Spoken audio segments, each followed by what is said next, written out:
पाकिस्तान पर हमला कब होगा, कैसे होगा? इस वक्त भारत में हर किसी की जुबान पर यही सवाल है कि आखिर आतंक का बदला, आतंकी हमले का बदला भारत कब लेगा।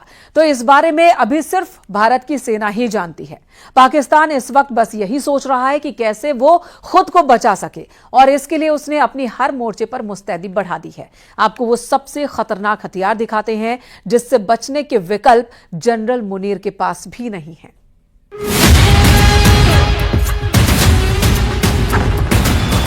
पाकिस्तान में बिना घुसे अगर एयर स्ट्राइक हुई तो इसके लिए चुना जाएगा रफाल।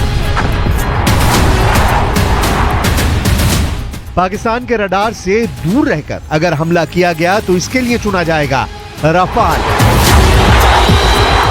तब आतंकवाद पर ऐसा हमला होगा कि अटैक करने वाले फाइटर जेट को दूर से ही देखता रह जाएगा पाकिस्तान। पहलगाम में हुए आतंकी हमले के बाद इंडियन एयरफोर्स का सबसे खतरनाक फाइटर जेट और उसके बहुत ही खास हथियार चर्चा में है। पहली है सबसे खतरनाक स्काल्प क्रूज मिसाइल। इसकी रेंज है 550 किलोमीटर। दूसरा है हैमर बम, जो स्पाइस बम की तरह फायर करने के बाद 70 किलोमीटर दूर टारगेट को उड़ा देता है। अगर पाकिस्तान की तरफ से काउंटर अटैक हुआ तो राफाल के पास है air to air missile Meteor. इसकी रेंज है 150 से 200 किलोमीटर। राफाल 1800 किलोमीटर की रेंज में जब ऑपरेट करता है तो ये तीनों हथियार उसे गेम चेंजर फाइटर जेट बना देते हैं।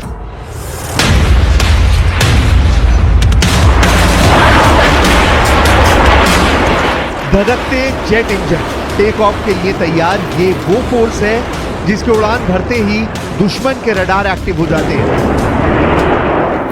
दुनिया की चौथे नंबर की एयरफोर्स है भारत, और इसके पास जो जहाज हैं उनका मुकाबला पाकिस्तान के पास बिल्कुल भी नहीं है।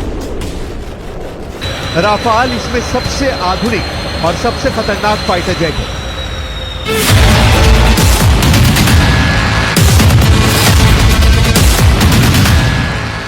इसलिए अब देखिए राफाल के वेपन पैकेज की सबसे खास बात, क्योंकि राफाल आने के बाद वायुसेना को दुश्मन के बॉर्डर के अंदर घुसने की जरूरत नहीं और हमला बिना बॉर्डर पार किए यानी अपने आसमान में ऑपरेट करते हुए भी किया जा सकता है। इसे ग्राफिक्स के जरिए समझिए। मसलन राफाल भारत के अंदर ही उड़ रहा है, वो बॉर्डर के करीब है, यानी पाकिस्तान की वायु सीमा से सुरक्षित दूरी बनाई हुई है। अब यहीं से उड़ते हुए वो अपनी स्काल्प क्रूज मिसाइल लॉन्च कर सकता है, जो पाकिस्तान के अंदर 400 से 500 किलोमीटर दूरी तक टारगेट को तबाह कर सकती है। और इसी तरह हैमर बम काम करता है, जो लॉन्च होने के बाद पाकिस्तान की सीमा में 70 किलोमीटर अंदर तक जाकर गिरेगा। ये दोनों एयर टू सरफेस वेपन में कमाल के हथियार माने जाते हैं। इसी तरह अगर राफाल को पाकिस्तान के विमान चैलेंज करते हैं तो राफाल का रडार 200 किलोमीटर की दूरी से ही उनको ट्रैक करना शुरू कर देगा, और यही काम आएगी beyond visual range meteor missile. इसकी खुद की रेंज 150 किलोमीटर से ज्यादा है, और इस तरह राफाल पाकिस्तान के फाइटर जेट से दूर रहकर भी उसको मार गिराएगा।